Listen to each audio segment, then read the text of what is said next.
with like a GPS receiver. The birds that have, all right. So yes, the sort of different kind of data sets that are involved in here, they all sort of mash them all together and come up with this, right? And this is just a graphic that, again, I didn't make myself, so I don't want to take credit for this one, but this was provided to me by Audubon, just sort of showcasing a little bit of the complexity that they had in coming up with this tool here, right? Using the example of an American white pelican, you can actually see here some of the tracking, the actual different paths that they've taken. This map in the middle here shows ranges. And then this one down here is sort of abundance levels, I believe. So it's kind of hard to see. It's sort of small, but anyway, I'll go into now the maps. So the first one is the connection maps. So these show where birds from one location that were tagged, have been re-encountered in a different area. So this one I typed in Lake County, Illinois. So what we're seeing here are all the different spots that has connections with Lake County, right? Where birds have had a connection with Lake County. You can see all the way up to Alaska off the screen here, and all the way down to the bottom here, past down to Argentina. So basically, the entire Western Hemisphere is connected to Lake County, Illinois, by birds. And of course, the darker the colors is the more connections that have been established. And again, these are for actual individual observations of different bird species. Whether those are, again, by sort of the modus, whether they've been banded birds, or different sort of, they do like gene testing data as well. Now, when you go on this map, you'll see that, this is a screenshot, so it's not going to do an hour, but when you sort of hover over all these different hexagons, you'll have a bunch of information come, or a little bit of information pop up and say how many connections there were. I clicked on this random one down here in Bolivia, and it happened to be the bobolink. So there was one connection with Lake County, and that little, or that I don't know anything about this place, but the Yapacani, Bolivia, and it happens to be the bobolink. I measured it out. This bird traveled 4,400 miles to be here. Okay. So it was amazing.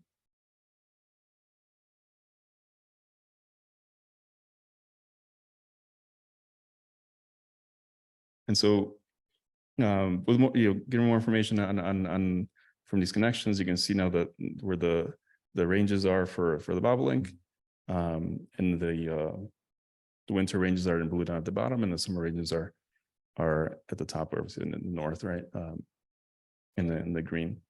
We can see we're at sort of the edge of well, we will soon be at the southern edge of their range as well.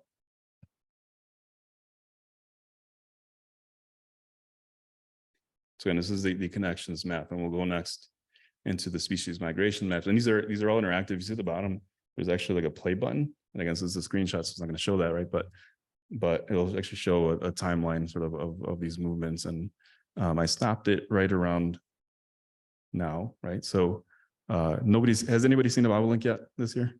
No, right? Okay, so this is accurate then, right? They're not quite here just yet. They're in the southern, they're probably in the southern US right now. Within the next couple of weeks, they will be arriving here. One of the good spots to see from my experiences around Savannah was always a good spot. Last year I actually saw at least like a dozen or so of them in Waukegan Beach, which I was not expecting that, but they were there. And that's the most I've ever seen in one spot. And I know Middle Fork, Savannah as well is a pretty good spot for them too, right? But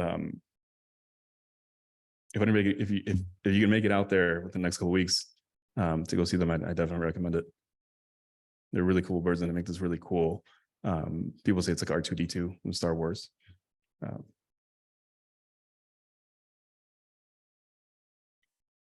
So once I show the live demo, we'll see the actual path that they take. But it's nice to know this is probably my favorite part of the website. And then we have the species conservation challenges map. So this one is really where we can now then take sort of all that we've learned and what we've seen and learn how maybe a little bit more how we can apply it to help these different species out. It'll talk a little bit more about what sort of challenges they might face in the future, what challenges they're facing now and into the future. So this is the first thing you'll see when you click on these. These are all options for these are all over here on the sort of middle left of the web page. You can see here I click on conservation challenges, and there's a few that'll come up down here on this list.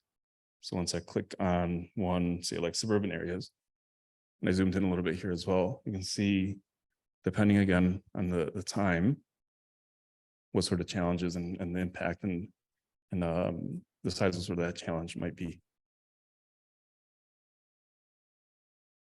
So you can see that here, there's a pretty big impact, but luckily we're right here in our areas around the Chicago area, the suburban sort of challenge isn't as big as on the East Coast.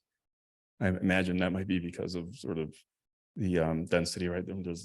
I imagine, I don't know exactly, right? But if I were to guess, it'd probably be because of the density that's much higher in the East Coast than there is here generally. And I click on a different one, I click on now power lines. And again, it's pretty big on the East Coast and a little bit to west of us, but luckily not relatively as big of a challenge here in this area for bobolinks. There's a number of different sort of challenges you can click through and see the impacts. This is just a couple. And again, it also depends on the time of the year. So I just clicked on July, in the beginning of July, first half of July. And again, it wasn't a huge, I mean, it's still big challenge for bobolinks, but not as big as other songs. And now I think we can go into our live demo.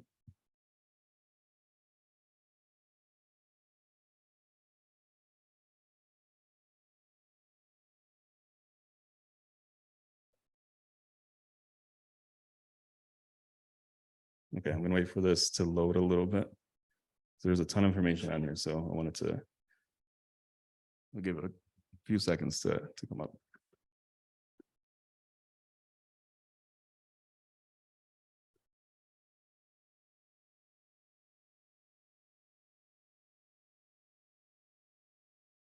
So this is the live page here. If I hover over this, we'll see the different tracks of actual birds and the ways that they were tracked. And we can zoom in and out as well, and I'll do it just through here so it doesn't go all crazy, but zoom out and zoom back in. And it's going to be a little bit slower now than it usually is because I'm sharing my screen, and so the computer slowed down just a little bit. But when we hover again, you'll see the lines of the different species and the actual tracks and the actual paths that they've taken. And we can filter these as well. Say we only want to see raptors, right? You can toggle all these off, and now we're only going to see just the paths of the raptors. So osprey up here, turkey vultures, and so on, right? Same thing if we want to see shorebirds. So all these little yellow lines are different birds that actually traveled through the US here. And this is just the main page. I guess you can minimize it and all that. And the way that I got to bobolink was by clicking on species. So type in a bobolink.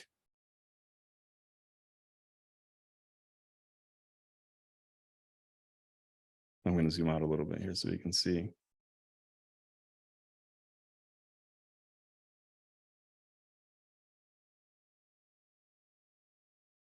And it's going to take a little while to load because again, I am sharing my screen, so the computer slowed down just a little bit, but should all show up. I'm going to go back to this here. I'm going to start at the beginning of the year. Okay. So this is where bobolink is, right at the beginning of the year. We're down here in South America, in Bolivia, but I think Peru and Paraguay, maybe a little bit of Argentina and Brazil. And we click on play down here at the bottom. We'll then see all the movement that they take sort of throughout the year.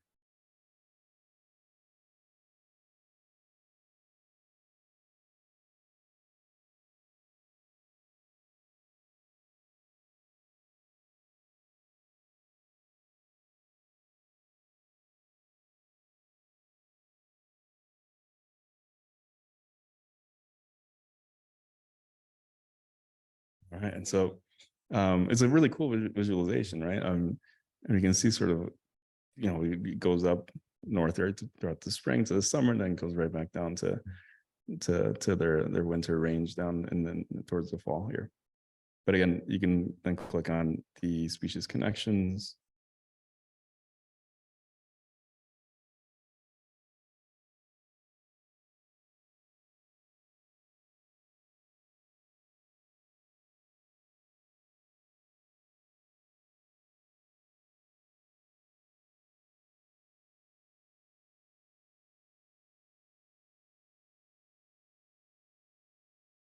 Or maybe I'll skip that one. It's taking a little bit too long here. But again, conservation challenges, the screen that we saw before. You can then select one of these and now click on maybe light pollution.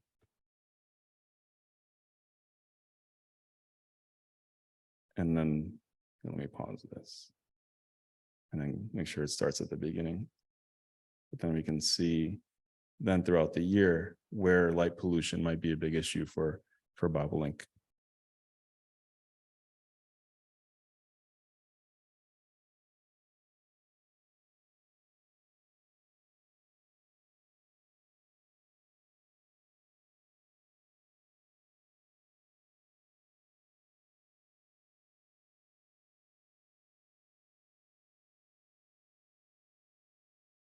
And obviously it's going to coincide with their migration patterns, right? But it's really useful to see as well the differences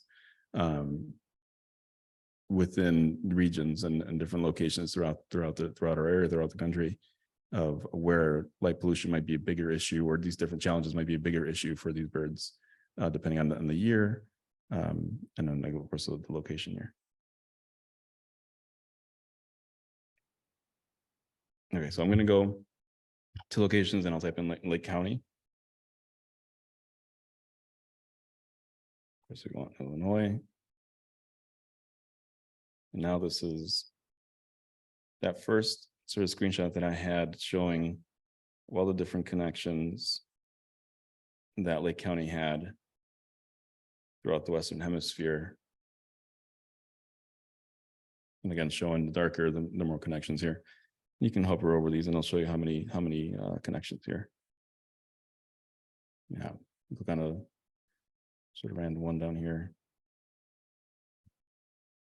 And then it'll pop up the species list here that of those connections here and on the left side up here. This is Madison County, Tennessee, I assume. Okay, and does anybody here live here in the audience want to suggest a species we can take a look at? Maybe one they've seen recently or hoping to see soon. Phoebe? Eastern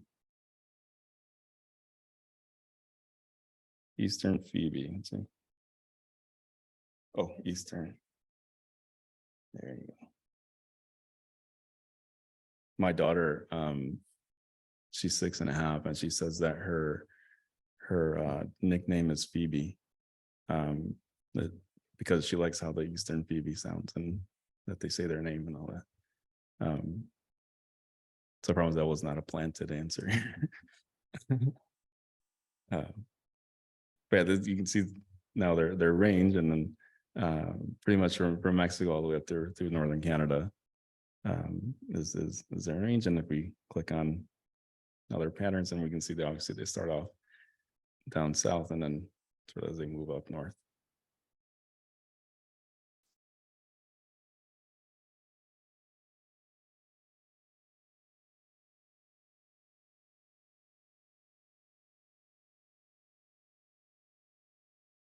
All right, and we can zoom in. So I'll zoom into to our area here, and we can see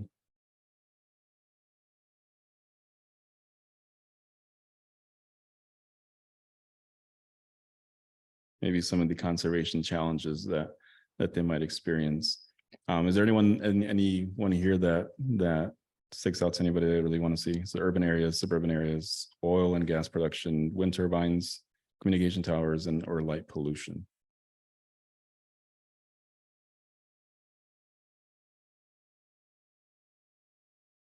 Communication towers. Okay, we'll do that first, and we'll go back to up to wind turbines. Communication towers.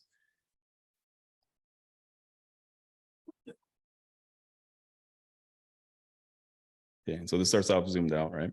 But I can zoom in a little bit just so you can see a little bit more in our region.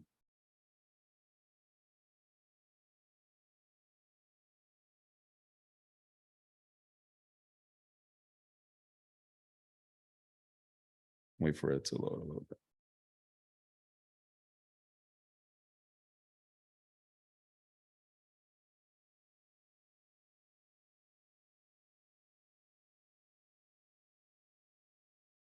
I'll start off a little bit earlier in the year, since I know these ones will show up earlier, much earlier than Bobolink at least.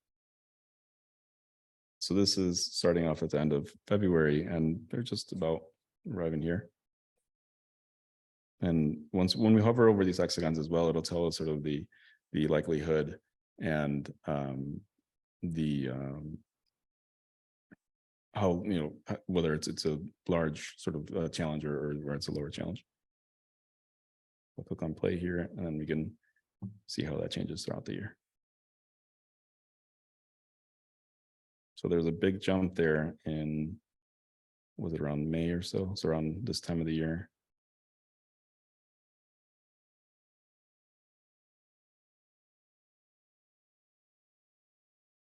And if I zoom out, we can then get a good idea of like what part of the countries and that those the Eastern PV might face the biggest challenges in terms of communication towers.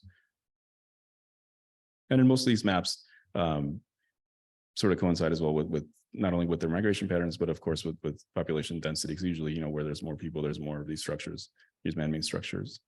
Yeah. All right, we'll go back. What was the other one? Wind turbines you wanted to look at? This is one that when I worked at Audubon, they would always ask me to be careful speaking about this, because people get really passionate, right? They always say, "Oh, wind turbines and killing birds, getting killed by wind turbines." It's a real, it's a real thing, right? But there's also, obviously, we want renewable energy. We want different forms of dependency, sort of, on energy, and so there's a balance there. So I'll start off again a little bit earlier in the year than Bobolink. And we can see wind turbines here.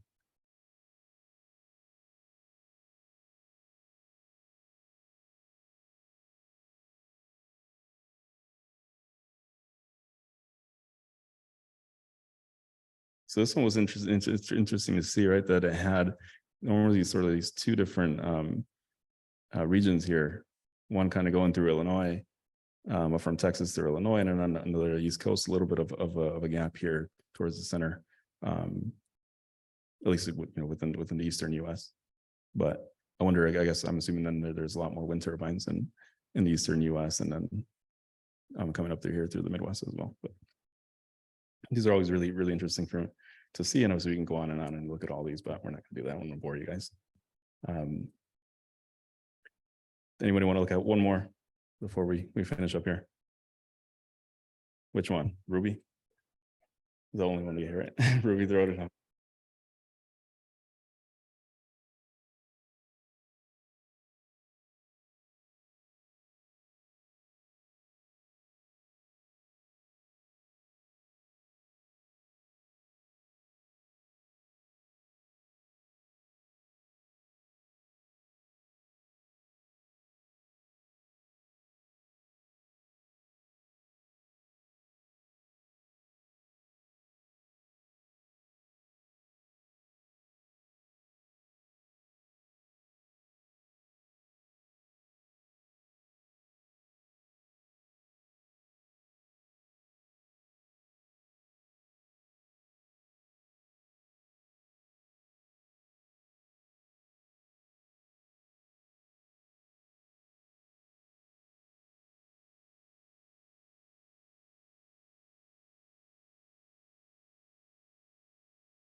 All right, we're good.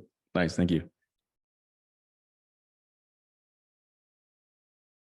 So, and there wasn't as much movement here, right? Because these ruby-throated hummingbirds are fairly common, and they have a pretty wide range, at least within the U.S. and within Mexico. But you still saw that movement up from the south up north. But I think what we probably really want to see here then are we'll look at hopefully this one loads a little quicker, but we'll look at species connections. That way we can see how many connections they have from actual individual birds that have been tagged with. Yeah, so all these hexagons here are where these birds have been sort of tagged here, right? And then the conservation challenges. Was there one in particular, Donna, that you wanted to see? Suburban areas, all right.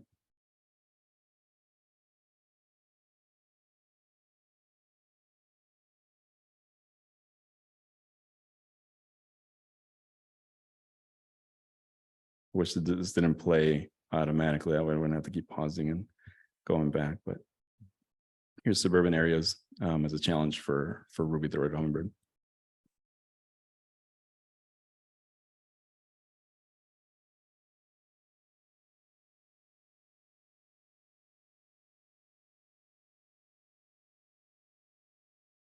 So something I think I saw that was a little more interesting to me is that it seemed like it was a bigger challenge done in Mexico and Central America than it was here in the US, right? But it could be because I know Mexico generally is more population density is higher in general for the country.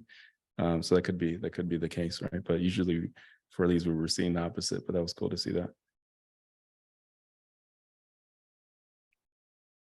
All right, so I think we'll wrap up here. I think you all get the idea of this. I don't want to keep going through more and more species, but you guys get the idea of this tool. There's a lot more. There's a little bit more to it. You can toggle more things here and there, and there are as well, along with sort of all the challenges and all. There's more stats and information to go through here. You can look up sort of related articles that Audubon has posted on that species. And once you look at location, I'll look really quick.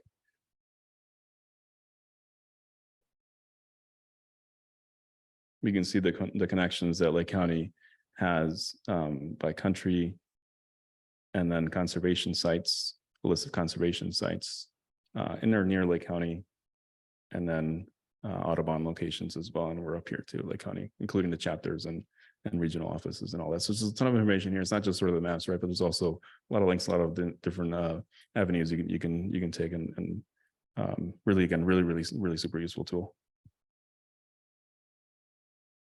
Okay, so I'm going to go back to my PowerPoint and close this out.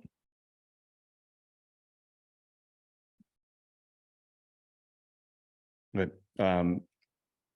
So if we're finished, I just really want to say thank you to a couple of people at Audubon, one Nicole Menadio, who sent me a lot of these graphics for this PowerPoint. She's a communications manager director at Audubon Great Lakes, and then Nat Seavey, who works for National Audubon, who took part in building this out. Who again provided a lot of these graphics for this presentation. If anybody has any questions specifically on the Bird Migration Explorer that I can't answer, there's an email there that you can contact, and then my information is down here. Although I cannot probably answer a ton on this tool itself. I didn't build it out, and I'm sure there's still development. They're still making some changes and additions to it, but I'd be happy to answer whatever I can. And with that, that's about it. I'll take any questions on either our new website or the Bird Migration Explorer tool.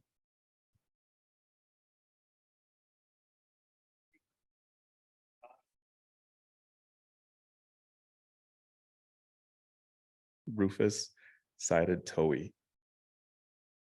Is that a bird? That sounds like a made-up bird. I've actually never heard of that bird. Is it really a bird? It sounds like two birds together, right? The rufous hummingbird and the eastern towhee. I always have this thing where I always say, if there's a bird you can sort of dream up, you can imagine, it probably exists out there, because all these wild, crazy looking birds and crazy names. And so we'll see. Rufus, can I spell it right? No.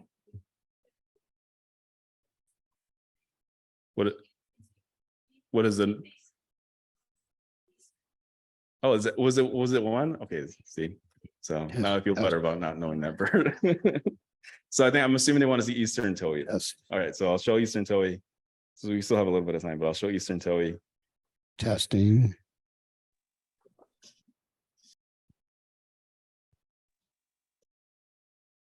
And then here's the migration pattern for Eastern Towhee.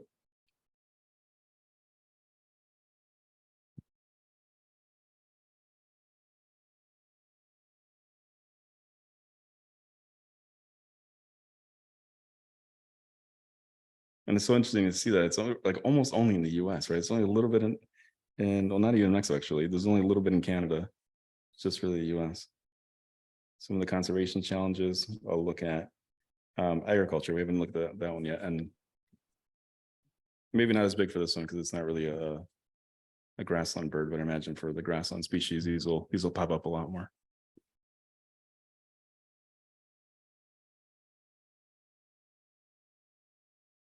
Are you still muted? I think I unmuted. Oh. Yeah, I saw that at Illinois You are Beach. not muted, whoever is speaking. Okay, so there is Eastern Towhee. I didn't know it was limited to the United States. Thank you. You're welcome. Go ahead. Test. So the question was if this was a website or app, and yeah, it's just a website. It's not. There isn't a mobile app on this. Okay. It really isn't. As far as I know, at least it's really meant more for like a desktop app. So it's not really probably not going to look as good on your phone. But I'm pretty certain that they are working on making that happen. I don't know if there's any plans on making an app, an actual application out of it. As far as I know, there isn't. But I know that they are working on making it more mobile friendly, at least.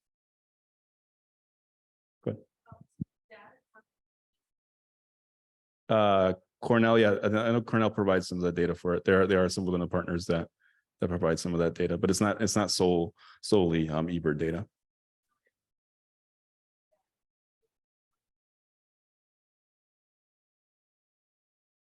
I think so, yeah. I think it'll all that data that's accumulated through eBird and does show up on here.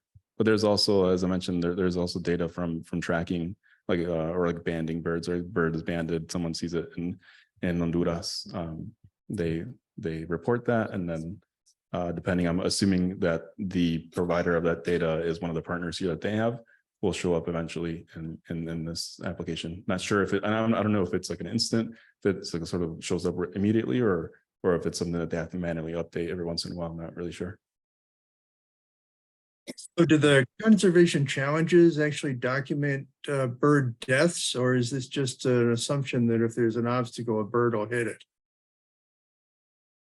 I'm not sure how they calculated conservation challenges, to be honest. Like I said, I wasn't part of the team that actually developed this tool, but if there isn't already like an FAQ section within the site, that is actually a really interesting question of how they documented those. I assume it probably wasn't necessarily deaths, because that would probably not be a consistent measure. But yeah, I couldn't answer that question, I guess, in an adequate way. Lisa?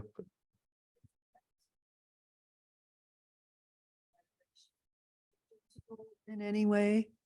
So Lisa asked if this was sort of meant to be a predictor tool of bird migration. I guess sort of, yeah. It could be a useful tool as well, right? To see when you're really interested in seeing one species, to sort of predict and try to plan when that species might arrive in your area. So yeah, you could definitely be used for that, I'd say. Again, especially with how things are going, those might change, and those ranges might shift, and when they appear, depending on the year, might be different. But this sort of aggregates all the data from I don't know how many years past to show when, and assuming that there's no huge drastic changes that year, should be pretty reliable. But go on. Would you recommend people take screenshots if they want to, do a particular movement on there, or can you record what you're doing across? So there isn't a way directly to record from the website, but I mean, if your computer can, and most computers nowadays, right, they can record your screen while you're playing this, so you should be able to record it. And taking a screenshot would be cool too. We definitely do, but there isn't, as far as I know, there isn't a way to sort of capture that within the website itself. But again, most computers have the tools necessary to be able to do that. Go ahead, Paul.